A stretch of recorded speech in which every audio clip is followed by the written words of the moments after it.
அனைவருக்கும் வணக்கம். உங்கள் அனைவரையும் தஞ்சை சமையலறையில் சந்திப்பதில் மிக்க மகிழ்ச்சி.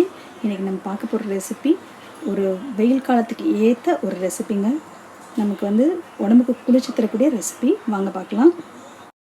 நம்ம இப்போ லெசி பண்ணுறதுக்கு 1 கப் தயிர் எடுத்துருக்கோம். கொஞ்சமாக சால்ட், கொஞ்சம் போல் ஏலக்காய் தூள், ஒரு 2 ஸ்பூன் அளவுக்கு சுகர் எடுத்துருக்கேன். உங்களுக்கு சுகர் வேணுங்கிற அளவுக்கு நீங்கள் போட்டுக்கோங்க. இதை நல்லா இப்போ நம்ம பிளெண்ட் பண்ணி எடுத்துகிட்டு வந்துடலாம். நான் இதில் 1 கப் அளவுக்கு தண்ணி சேர்த்துக்கிறேன். நீங்கள் சில்லுன்னு இருக்கிற தண்ணி கூட ஆட் பண்ணிக்கலாம். கோல்ட் வாட்டர் வேணும்னு ஆட் பண்ணிக்கலாம், இல்லைனா ஐஸ் க்யூப்ஸ் கூட போட்டுக்கலாம். நான் தயிர் சில்லுன்னு தான் இருக்குன்றதுனால அதில் எதுவுமே நான் ஆட் பண்ணலை. சுவையான சில்லுன்னா நம்மளுடைய லெசி ரெடி ஆகிடுச்சுங்க. இப்போ அடுத்து நம்ம பார்க்க போகிறது மசாலா மோர்.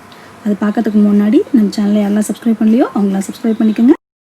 நம்ம மசாலா மோருக்கு 1 கப் அளவுக்கு தயிர் எடுத்துருக்கோம். உங்களுக்கு எவ்வளோ வேணுமோ அந்த அளவுக்கு எடுத்துக்கோங்க தயிர். நான் அது கூட கொஞ்சமாக மிளகு சேர்த்துக்கிறேன்.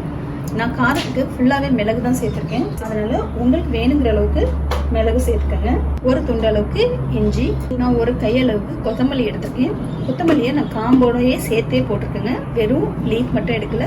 ஒரு கையளவுக்கு கருவேப்பிலை. உங்களுக்கு காரம் வேணும்னா ஒரு பச்சை மிளகா போட்டுக்கோங்க. ஆக்சுவலி அல்சர் பேஷண்ட்டாக இருந்தாங்க அப்படின்னா அவங்களுக்கு பச்சை மிளகா ஆகாது, அதனால் காரத்துக்கு மிளகையே ஜாஸ்தி பண்ணிக்கோங்க. எனக்கு பச்சை மிளகா காரம் பிடிக்காது, 2வது குழந்தைங்க குடிக்க மாட்டாங்க, அதனால் நான் பச்சை மிளகா சேர்க்கலை. நீங்கள் பிடிக்கும், நல்ல காரமாக குடிக்கணும்னு நினச்சிங்கன்னா பச்சை மிளகா ஒன்று ஆட் பண்ணிக்கோங்க. எப்போவுமே பச்சை மிளகா சேர்க்க மாட்டேங்க, மிளகு காரம் தான் உடம்புக்கு நல்லது, அதனால் நான் மிளகு காரம் தான் சேர்த்துருக்கேன். நீங்களும் அந்த மாதிரியே ட்ரை பண்ணுங்கள். இதில் கொஞ்சம் போல் தண்ணி சேர்த்துக்கலாம். தேவையான அளவுக்கு உப்பு, நான் ஹிமாலயன் சால்ட் சேர்த்துருக்கேன். இது இப்போ நல்லா பிளெண்ட் பண்ணி எடுத்துகிட்டு வந்துடலாம். இப்போ நம்ம மசாலா மோர் ரெடி ஆகிடுச்சு. இதை நம்ம வடிகட்டிக்கலாங்க.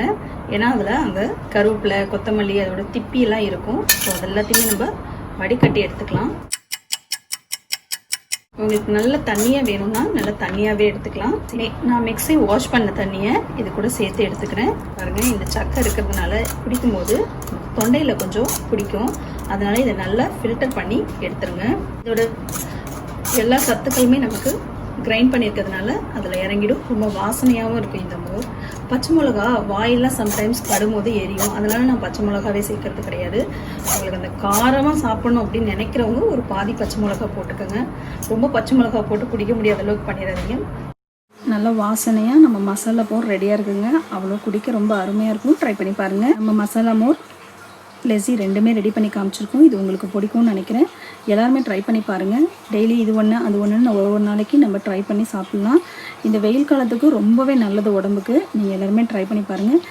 தயிராக சாப்பிட்டோம்னா உடம்பு ரொம்ப சூடு, அதனால் மோராக சாப்பிட்றது தான் ரொம்ப நல்லது. சித்தர் வாக்கே அப்படி தான் இருக்கும். தயிரை பெருக்கி சாப்பிடணும், நெய்யை உருக்கி சாப்பிட்ணும் அப்படின்னு. அதனால் நீங்கள் எல்லாருமே ட்ரை பண்ணி பாருங்கள். லைக் பண்ணுங்கள், ஷேர் பண்ணுங்கள், கமெண்ட் பண்ணுங்கள். சப்ஸ்கிரைப் பண்ணாதவங்க சப்ஸ்கிரைப் பண்ணிக்கோங்க. உடனுக்குடன் வீடியோக்களை தெரிந்து கொள்ள பெல் பட்டனை ப்ரெஸ் பண்ணுங்கள். நன்றி.